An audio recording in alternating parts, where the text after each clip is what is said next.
Merci de nous avoir donné des forces lorsque nous sommes faibles dans la chair. Merci parce que tu affaiblis notre chair pour que nous soyons forts dans l'esprit. Merci parce que tu lis nos âmes, parce que tu veux nous élever. Pas dans la chair, mais dans l'esprit. Seigneur, pas par la chair, mais par l'esprit. Nous voulons te dire merci encore pour ce soir. Nous te rendons toute la gloire. Béni soit ton nom. Au nom de Jésus. Amen. Alléluia. Tu peux t'asseoir dans la présence de Dieu. Est-ce que tu peux demander si quelqu'un à ta gauche ou à ta droite comment tu as passé le jeûne aujourd'hui? Est-ce que c'était facile? Est-ce que c'était difficile? Alléluia. Moi, il y a des gens, quand je ne les ai pas vus hier, je me suis dit, ah, peut-être qu'ils ont perdu connaissance. Madame Jouki, je ne t'ai pas vu hier. Je me suis dit, ah, peut-être qu'elle a perdu connaissance et les gens, quand ils ont fait une marche. Alléluia. Gloire au Seigneur. Alors, vous allez prendre des notes, puisqu'on n'a que 30 minutes. Après, je vais passer la place au frère Kevin qui va nous diriger dans les temps de prière. Et le révérend Antélévé qui va certainement nous faire les annonces de fin. Alléluia. Alors, notre thème général par rapport à comment ça passe cette distanciation là? J'ai toujours le téléphone bien comme ici. Alors, notre thème général, c'est comment garder notre ciel vert. Alléluia. Est-ce que ça vous aide à comprendre certaines choses? Alléluia. Je vous dis la vérité, on est en train de vous donner les clés pour réussir dans la vie. Parce que ce qu'on vous enseigne là, il faut prendre du temps pour enseigner ça aux gens. Et c'est vraiment les thèmes qu'on enseigne parce qu'on aime les gens. Parce que vous savez, il y a des thèmes, on vient 2-3 jours et puis c'est fini, on s'en va.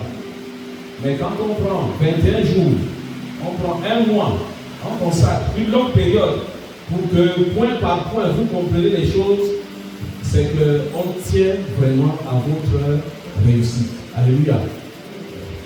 Alors, notre objectif pendant ce mois de Pira, pendant ces temps de jeûne, c'est de garder notre ciel ouvert. C'est d'abord de l'ouvrir et de le garder ouvert. Et tout ce que nous apprenons, c'est de garder notre ciel ouvert. Donc, cette semaine, puisque 21 jours, c'est 3 semaines, cette semaine, on parle beaucoup, en fait, de comment rechercher la gloire divine.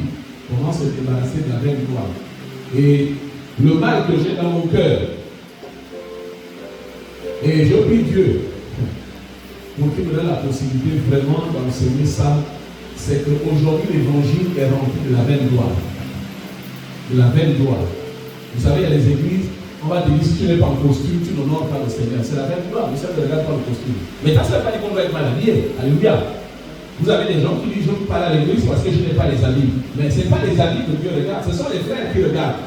Donc, si tu ne viens pas à l'église parce que les frères vont te regarder, c'est la vaine gloire. Alléluia.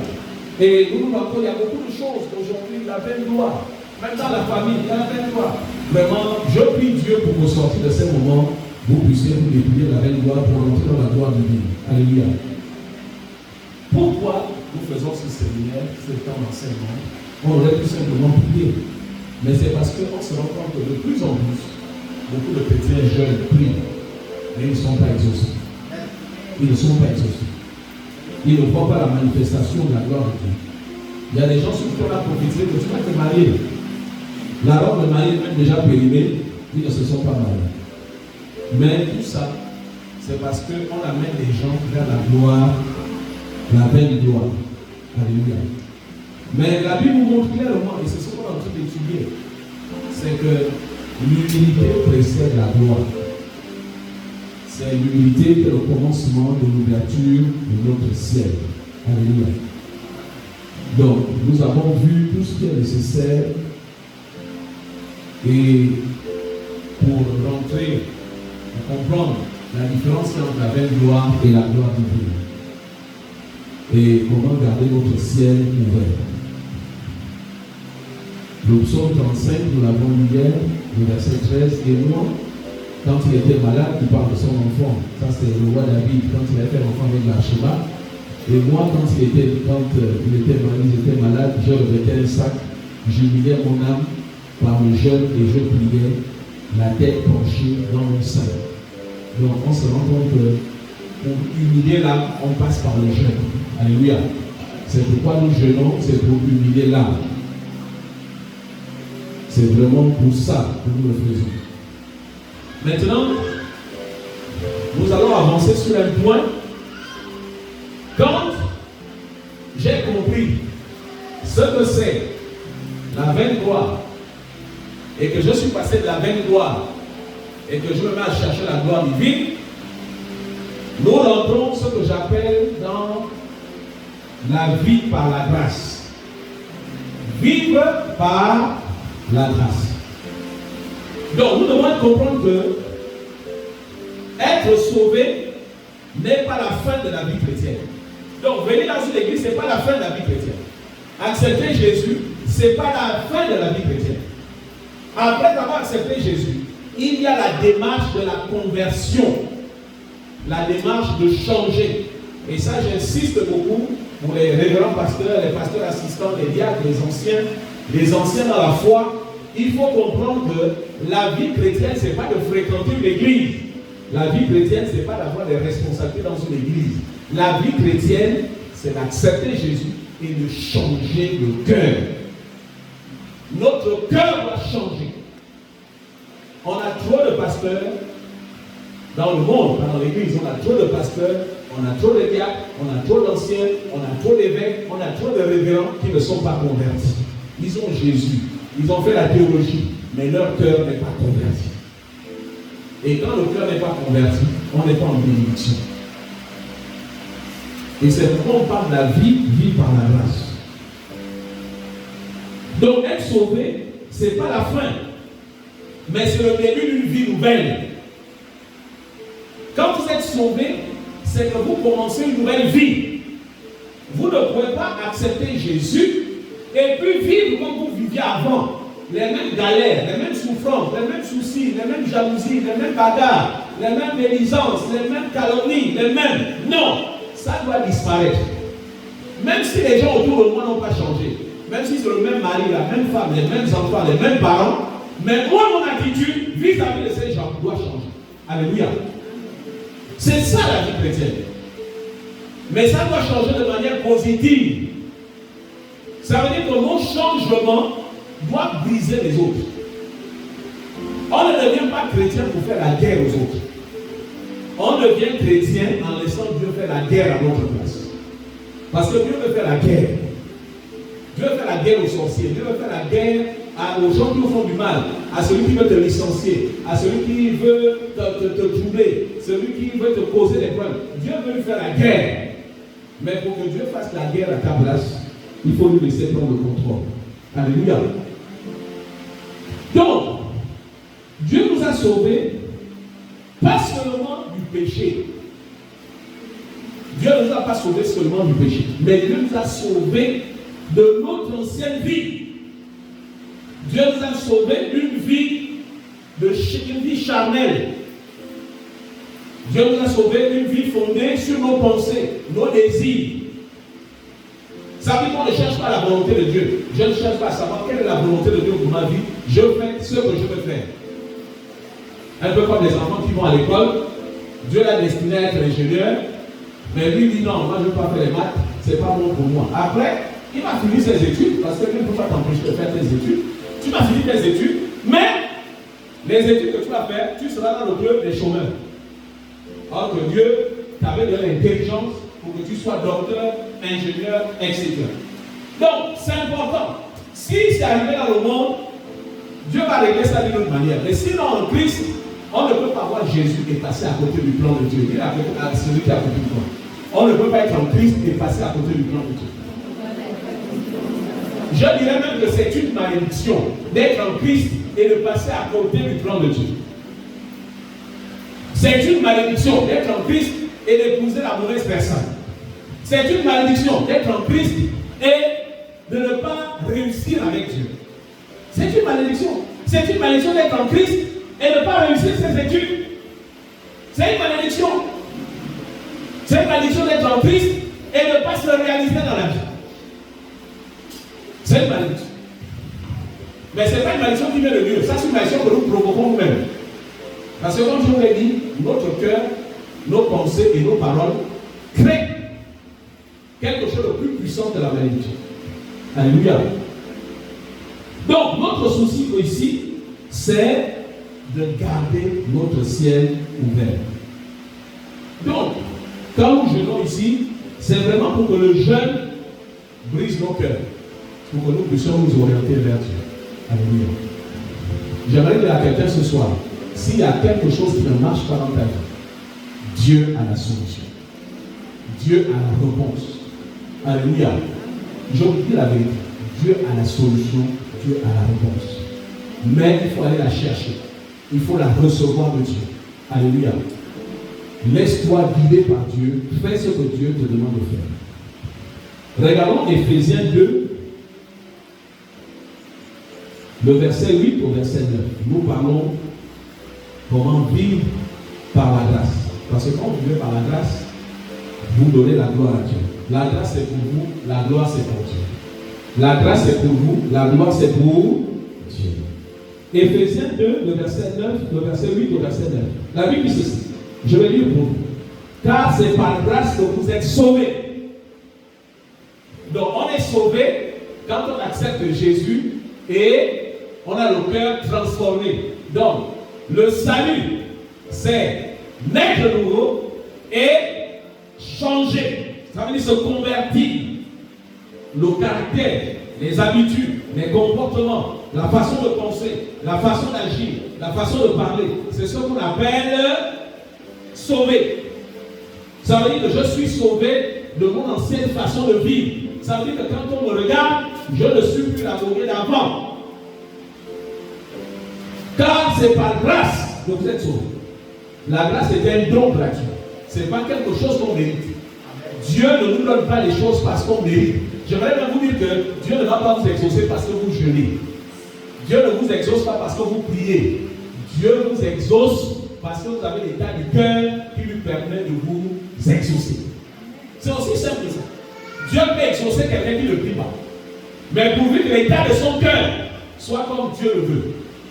C'est pourquoi il y a des personnes qui peuvent recevoir des choses pour lesquelles on n'a pas prié.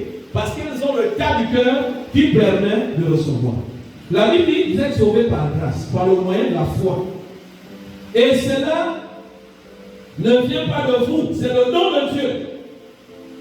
Ce n'est pas par les œuvres, afin que personne ne se glorifie. Donc, là où nous sommes là, personne n'a acheté son salut. Personne ne va dire, si je suis chrétien, c'est parce que j'ai donné 50 000 à un pasteur et il a fait de moi un chrétien. Non! Vous êtes chrétien par la foi. Et on ne devient pas chrétien par les efforts. Vous n'avez aucun effort à faire. Vous n'avez qu'une seule chose à faire, c'est d'accepter Jésus-Christ comme Seigneur et Sauveur. Première chose. La deuxième chose, je vous en supplie, laissez le Saint-Esprit vous transformer. Laissez le Saint-Esprit vous transformer. Laissez le Saint-Esprit mettre le doigt dans ce qu'il veut que vous enleviez dans votre cœur. Parce que le Saint-Esprit est là pour te dire, ça là, si tu n'enlèves pas, Dieu ne va pas t'exaucer. Ça là, si tu n'enlèves pas, Dieu ne va pas t'exaucer. Laissez le Saint-Esprit vous montrer ce qui doit sortir de votre vie.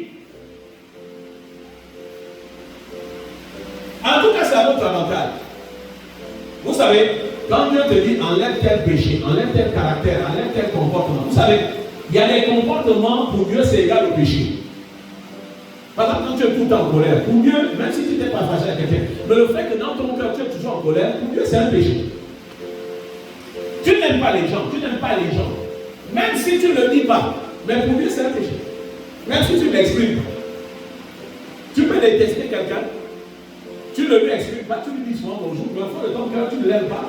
Dieu voit ça comme un péché. Il y a des attitudes dans nos cœurs, même chrétiens, c'est le péché. On va dire, oh, le péché, c'est là, on va dire, non, ça c'est le péché aussi, oui. Mais le premier péché, c'est le cœur. Parce qu'il y a des péchés qui n'ont pas des actes. Parce que quand vous détestez quelqu'un, vous n'avez pas besoin de manifester. Vous ne levez pas, vous ne levez pas. Mais Dieu voit le péché. Il y a des péchés qui n'ont pas des actes manifestes. Et il faut faire attention, parce que ce sont ces péchés-là qui sont dangereux.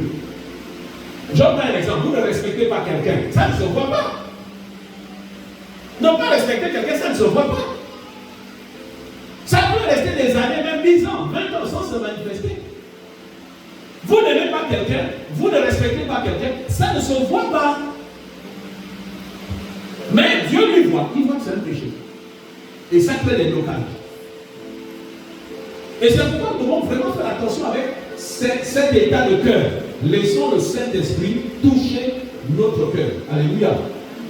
Donc, nous sommes sauvés par grâce. On n'a rien payé pour être sauvés. Vous n'avez rien payé pour être chrétien. C'est pourquoi être chrétien, il n'y a aucun effort à faire. La seule chose que Dieu vous dit, laissez-moi travailler. Si Dieu te dit enlève quelque chose, enlève. Si Dieu te dit je ne veux plus que tu parles comme ça, arrête de parler comme ça. Même si ça te fait mal, même si tu veux parler, arrête. Parce que quand Dieu te le demande, il sait pourquoi il te le demande. Même au travail, tu as une habitude, tu as un comportement qui empêche la promotion. Dieu va te dire, j'ai déjà dans la promotion, mais la clé, c'est que tu changes. Alléluia. Change ton caractère et ça que je t'ai donné va se manifester. Donc il y a beaucoup de choses que Dieu nous donne, mais qui sont bloquées par ce que nous sommes. Il y a beaucoup de choses que Dieu nous donne, mais qui sont bloquées par ce que nous sommes. J'aimerais vous noter ça. Ça veut dire que moi-même, je peux empêcher l'accomplissement de ce que Dieu m'a donné. Nous avons le pouvoir d'empêcher cela. Quand vous regardez la Bible, quand Jacob a béni ses enfants, il appelle Ruben. Il dit, tu es mon fils, vigueur, hein, tu es ma vigueur. Ça veut dire que tu es mon premier enfant. Et il dit une parole, il dit, tu n'auras pas la prééminence. Donc ça veut dire que ça lui était destiné, parce qu'il était aîné. Est-ce que vous voyez un peu? Mais parce qu'il a couché avec la concubine de son père, il s'est disqualifié. Alléluia. Oui. Les autres aussi, les deux suivants, Simeon et Lévi, eux aussi, ils sont allés tuer des gens. Parce qu'on avait violé leur soeur. Ils ont tué tout un peuple. Le Père a dit, à cause de votre colère, je ne vous donne pas la prééminence. C'est-à-dire, je ne vous donne pas le dessus sur vos frères. Le dessus est parti sur le 4e, Judas. Vous voyez que la bénédiction nous est réservée, mais c'est notre propre attitude qui peut nous disqualifier. Dis à quelqu'un, attention de ne pas être disqualifié de la grâce. Il ne faut pas que tu passes à côté de la grâce de Dieu. Alléluia. Ça c'est très important. Si on ne comprend pas ça, on ne peut pas vivre par grâce. On ne peut pas marcher par grâce. On doit comprendre que la grâce, c'est d'abord un don de Dieu. C'est des choses que Dieu nous donne selon son plaisir à lui. Il peut te donner un enfant intelligent. Il peut te donner un enfant, comment on appelle ça, un mari riche. Il peut te donner un travail où tu vas gagner 5 millions par mois. C'est la grâce. Et tu dois rester dans un esprit de grâce. La grâce, ça veut dire quoi? Je ne sais pas si c'est maintenant qu'il fallait le dire. La grâce, ça veut dire que je suis humble pour que seul Dieu soit glorifié. Ça veut dire que dans la gloire qui se manifeste, moi je reste humble pour que Dieu soit glorifié. Tout ce que je fais, c'est que moi je prends la grâce et Dieu prend la gloire. Ça veut dire que dans toutes les Dieu bénit. Il y a la grâce et il y a la gloire. Alléluia. Je suis nommé ministre. Il y a la grâce, mais il y a la gloire. La grâce, c'est la faveur d'être nommé. Alléluia. Et de jouir de cette fonction, d'avoir un bon salaire, Mais la gloire, c'est à Dieu. Quand les gens veulent me féliciter, je dis, moi je n'ai rien fait. Ça c'est Dieu. C'est Dieu qui a donné. C'est Dieu. Et puis même quand je rentre chez moi, tu dis, Seigneur, tu ne m'as pas fait ministre par hasard. Tu m'as fait ministre pourquoi? Tu m'as fait ministre pourquoi? Parce que si tu me fais ministre, c'est que je dois faire quelque chose pour ton œuvre. Ça veut dire que dans mon ministère, peut-être que tu me donnes le pouvoir de parler de toi. Peut-être que mon témoignage de chrétien va permettre de gagner plus de personnes. Dans toute bénédiction, il y a grâce et gloire. Notez-le-moi bien. La grâce, c'est la faveur que Dieu te le donne. Et je vous dis la vérité. Si vous comprenez ce que je vous enseigne là, beaucoup dans cette salle vont finir directeur. Même s'ils ont été embauchés ouvriers. Je vous dis la vérité. La grâce porte la gloire de Dieu. C'est pourquoi je vous dis ceci ce soir. Quand vous priez, cherchez la grâce. La grâce c'est quoi? Ce que je cherche pour glorifier Dieu. Même quand tu te maries, tu dis Seigneur, je veux me marier. Mais tu veux te marier pour quoi?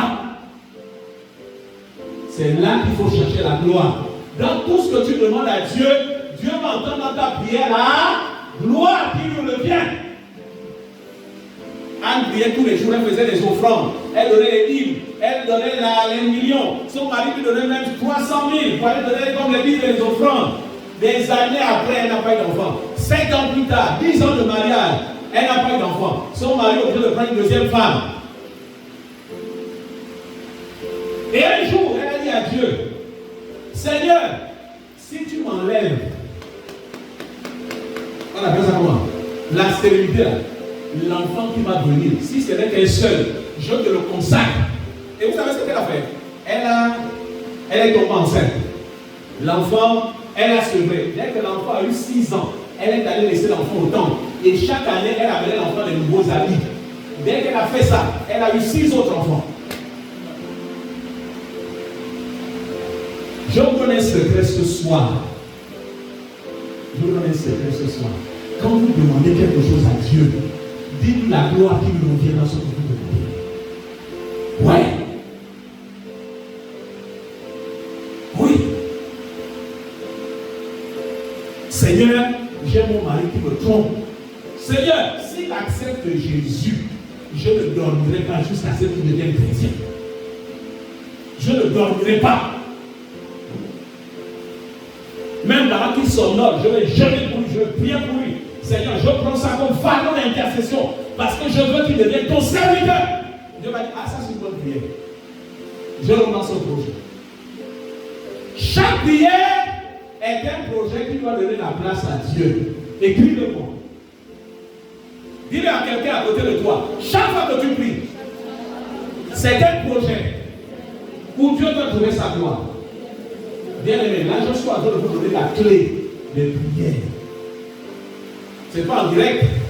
Hein? Ça reste entre vous. Là, pour le moment. Parce qu'il faut que vous en profitiez d'abord. Chaque fois que vous priez, si vous voulez la promotion, dites Seigneur, si tu me donnes la promotion, voilà ce que je vais acheter à l'église. Seigneur, si tu me donnes la promotion, voilà ce à quoi je m'engage. Seigneur, si tu me donnes la promotion, Seigneur, je finis le temps. Seigneur, tu me donnes la promotion. Seigneur, je construis les bureaux. Seigneur, tu me donnes la promotion. Seigneur, chaque année, je vais acheter les habits aux hommes de Dieu. Il y a une dame qui a failli. J'ai failli dire, bon, je ne peux pas donner les détails, sinon ça va être évident. En fait, elle avait donné une condition à Dieu. Elle avait dit à Dieu, Seigneur, si tu me donnes tel poste, elle a failli être ministre. Mais il y a eu un autre problème, elle a manqué de sagesse et elle a raté la chose. Elle avait dit à Dieu, elle était simple comptable. Elle avait dit à Dieu, Seigneur, si tu me donnes, chaque année, je vais acheter des costumes aux hommes de Dieu de mon église. Bien aimé, la première année, elle a commencé, la deuxième année, chaque année, elle montait. Jusqu'à ce qu'elle arrive au rang de directeur. Bien aimé, quand tu pries,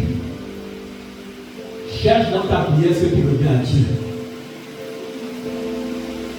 Que ce soit dans les affaires, que ce soit à l'école. Seigneur, si tu fais de moi le premier de la classe, je m'engage à convertir, à prêcher l'évangile à tous mes collègues à l'école. Ah ouais, Dieu m'a dit ça c'est bien ça. Allez, premier de la classe, Dieu te donne l'intelligence. Tu vas le faire premier de ta classe. C'est ce qu'on appelle vivre par grâce. Je ne prends pas la gloire, je prends la grâce. Seigneur, si tu me donnes un homme, il sera tellement heureux. Il sera tellement heureux, Seigneur, que même le monde il n'en voudra pas.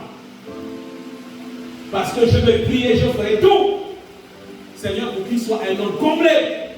Dieu dit, je suis dans ce projet. Dieu veut que quand tu pries, il faut qu'il voit sa gloire dans ta vie. C'est pourquoi Jacques a écrit, quelque part dans Jacques, je ne sais plus si c'est Jacques non, il dit, vous priez, vous demandez, vous ne recevez pas. Pourquoi? Parce que vous ne voyez que la convoitise. La convoitise c'est quoi? C'est la grâce et la gloire que toi-même tu prends. Toi tu prends les deux et Dieu n'a rien. La grâce est... Voilà. Quand tu prends la grâce et la gloire pour toi, ça devient une veine. Écris ça dans ton cahier. Il faudra prêcher dessus. Tu viens de trouver un sujet de prédication. Vraiment, c'est important ce que je suis en train de vous expliquer. Parce que si vous comprenez ça bien, bien aimé, vous allez aller de gloire en gloire. De gloire en gloire. C'est pourquoi il est dit dans la Bible, et c'est même recommandé dans l'Ancien Testament et dans le Nouveau Testament, que si tu fais un vœu à l'Éternel, vous connaissez l'histoire, ne tarde pas de le réaliser. Si tu fais un vœu, ça veut dire que si dans ta prière, tu as cité la gloire qui revient à Dieu, dans ce que tu veux qu'il te donne, ne tarde pas. Ne tarde pas. Vous comprenez maintenant pourquoi Abraham était prêt à sacrifier Isaac. Parce que Dieu voulait briser l'orgueil d'avoir son fils. Parce que Ismaël était déjà parti, il lui restait un seul fils, c'était l'héritier, c'était la fin de sa vie. Dieu a dit, c'est pas encore fini. Tu ne m'as pas donné la gloire. Il dit, donne-moi Isaac. Et quand il était prêt à tuer l'enfant, Dieu dit, je sais maintenant que tu m'as donné Isaac. Tu m'as donné la gloire de t'avoir donné un enfant. Alléluia. Dis à quelqu'un à côté de toi, chaque fois que tu demandes quelque chose à Dieu, identifie sa gloire dans ton sujet de prière. C'est pas seulement Seigneur donne-moi, Seigneur donne-moi. Non, c'est Seigneur, si tu me donnes, voilà ce que je te donne. Parce que la gloire, Dieu ne vient pas la chercher, c'est toi qui la lui donnes. Dieu ne prend pas. Il te bénit, mais après, c'est toi qui lui donnes. Vous savez que en Israël, chaque fois que tu avais un enfant, tu devais faire une offrande. Vous savez ça? Tu amenais toujours l'enfant au temple pour faire une offrande. Je vous dis la vérité. C'est des choses aujourd'hui qui n'ont plus de sens pour nous. Parce qu'on se dit, bon, nous sommes chrétiens. Mais ils savaient pourquoi ils faisaient ça. Ils savaient pourquoi, Dieu savait pourquoi il leur avait exigé. Parce que Dieu voulait que la gloire de la réussite de tout enfant lui revienne. Parce que chaque fois qu'un enfant réussit, c'est la gloire des parents. Mais les parents doivent donner cette gloire à Dieu. Et eux, ils ont seulement la grâce d'avoir un enfant intelligent. Oh, ma fille, tu es intelligente, hein? Ah! Non, c'est Dieu qui m'a rendu intelligente. Tu as rendu la gloire à Dieu. Monsieur André Lévé, il est où? Ah, tu es un bon garçon, hein?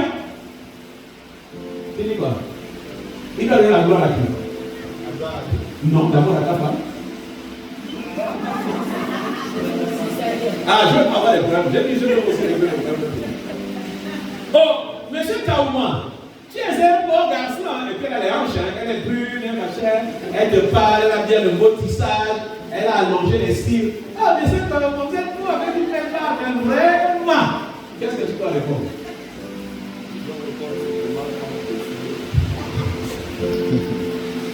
C'est pour ma femme que je suis beau. Ah! Alléluia! Si quelqu'un te dit, ou quelqu'un te dit, ah! Vraiment, tu dis, ma femme a dit ça ce matin. Donc, ce que tu ne l'as plus de ah. Oh, tu es mon garçon. Ma femme a dit ça ce matin. Ah oui, elle m'a dit ça. Hein, les filles? Le gars qui te drague à l'école là. Hein? Quand tu es jolie, à mon père me dit ça tous les jours. Dès que tu dis ça, il est désarmé. Ouais. Oh, tu es jolie, hein? Oh, mon père me dit ça tous les jours. Oh, je t'aime, hein? Oh, mais papa, il me dit ça trop. Fini. Tu es protégé. Tes parents sont protégés. La gloire à Dieu, la grâce à moi. Est-ce qu'on peut le répéter? La gloire à Dieu, la grâce à moi. Je donne la gloire à Dieu et je garde la grâce. La grâce est une faveur. Je garde la faveur et je donne la gloire à Dieu. Vous savez que la dîme, c'est donner la gloire à Dieu. Oui, la dîme, c'est donner la gloire à Dieu. La dîme, c'est donner la gloire à Dieu. La dîme, c'est une façon de dire merci Seigneur de m'avoir donné un salaire. Tout le mois, j'ai été en bonne santé. Je n'ai pas été hospitalisé. Je n'ai pas eu les dépenses inutiles. Je n'ai pas eu les dépenses inutiles. Je te dis merci Seigneur. Vraiment merci. Parce que tout le mois, je n'ai pas eu de problème. Mes enfants ne sont pas tombés malades au point de mourir. Je ne suis pas allé dormir dans l'hôpital pendant 2 semaines. Seigneur, merci. Je te donne la gloire. Alléluia. La dîme, c'est donner à Dieu la gloire. Vous savez, quand vous donnez vos dîmes, vous valorisez Dieu. Vous lui donnez la gloire. Attends, vous imaginez que quelqu'un à la fin du mois a pensé à vous pour vous donner quelque chose. C'est que vous êtes important. Non, faux. Mais bien sûr, vous imaginez une femme, tu vis avec quelqu'un, ton mari gagne l'argent, il n'a pas pensé à toi. Est-ce que tu te sens aimé? Tu te sens aimé? Madame Chouki, hein? Quand il y a la grosse prime qui tombe là-bas, tu n'as même pas 5 francs. Est-ce que tu te sens aimé? Mais alors, quand tu ne donnes pas ta vie, Dieu ne se sent pas aimé. Au fond, ce n'est pas l'argent qui intéresse Dieu, mais c'est le fait que tu aies pensé à lui. C'est le fait que tu aies pensé à lui. Il y en a qui vont même loin. Et ça, c'est une culture que j'ai avec mon épouse. C'est qu'on ne dépense pas 5 francs avant de mettre l'argent dans l'enveloppe. C'est quand on a mis l'enveloppe, on a prié, on met ça à côté pour le dimanche prochain. C'est là qu'on fait nos premières dépenses. Parce que Dieu doit passer en premier. Gardez votre ciel ouvert, je vous en supplie. Gardez votre ciel ouvert. Oui, tu ne payes pas ta vie. Mais c'est ton ciel qui se ferme. Moi, je dis sur le gens, vous ne pouvez pas payer mon lit. C'est pas ça qui nourrit. Je vous dis la vérité. Mais c'est pour vous. C'est pour que votre ciel reste ouvert. Tu as pensé à Dieu. Vous savez, même quand vous venez le dimanche à l'église, ce n'est pas quand vous êtes à l'église que vous cherchez l'argent. Non. Pensez à l'offrande depuis la maison. Vous pouvez acheter vous-même l'enveloppe. Il faut que Dieu se rende compte que vous le respectez. Vous le respectez. Tu prends ton offrande. Tu regardes l'enveloppe de l'église, c'est une enveloppe froissée. Ne mets pas ton argent dedans si l'enveloppe est froissée. Tu ne vas pas donner à ton Dieu ton offrande dans une enveloppe froissée. Si toutes les enveloppes sont froissées, tu vas chez le boutiquier, tu achètes une nouvelle enveloppe, tu mets dedans. Parce que ton Dieu, tu le respectes. Alléluia. Moi, je connais un frère, quand il faisait son offrande, il replaçait les billets. Parce qu'il dit, je ne veux pas donner à mon Dieu un billet froissé.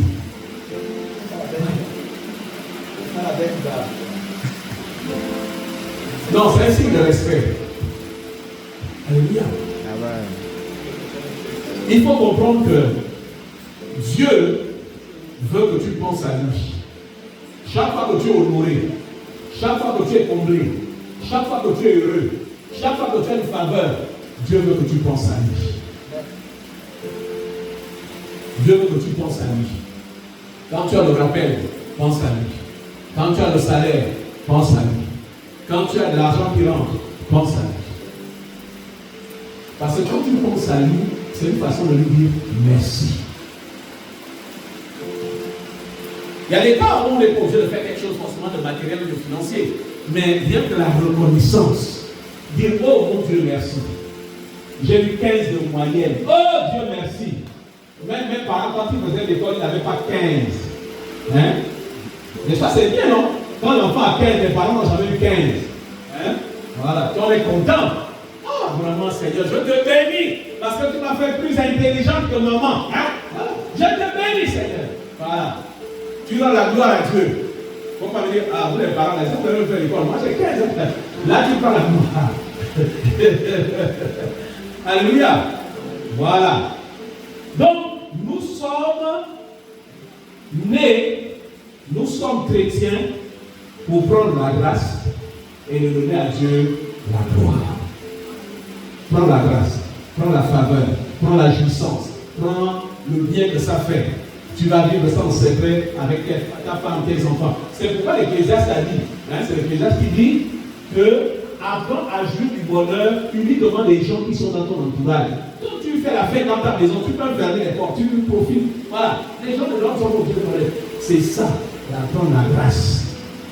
Et on donne à Dieu la gloire. Apprenez à donner à Dieu la gloire. Pourquoi?